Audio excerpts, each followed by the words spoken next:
Pemirsa, sebanyak 645 miliar rupiah uang pajak di Kabupaten Badung belum dibayarkan oleh penunggak pajak. Salah satu penunggak pajak yakni Hotel Bintang 5.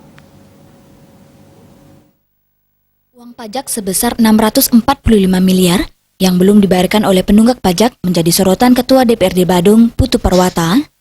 Seharusnya hal ini tidak perlu terjadi, terlebih penunggak pajak ada dari Hotel Berbintang 5.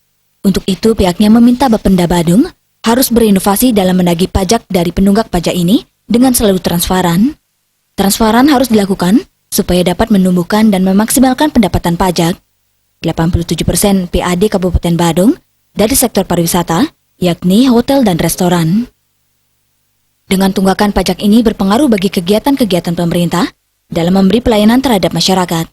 Aparat hukum baik dari kejaksaan maupun kepolisian dianggap perlu dilibatkan dalam menuntaskan persoalan tunggakan pajak ini. Nah, karena leading sektornya ada di Bapenda, Bapenda ini harus out of the box, harus selalu berinovasi.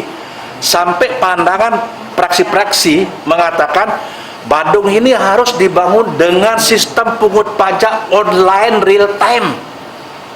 Nah, ini apa? Untuk memotong calo. Untuk memotong calo ini, apakah calo ada di dalam atau di luar, saya tidak tahu. Tapi minimal ini adalah untuk melakukan transparansi. Transparansi ini harus dilakukan, transparansi pajak harus dilakukan. Sehingga tidak ada lagi yang namanya piutang pajak. Ini kan aneh. Ngapain piutang pajak? Piutang pajak Hotel Bintang 5 lagi, memalukan sekali. Gitu loh. Ini harus dipertanggungjawabkan oleh Bapenda.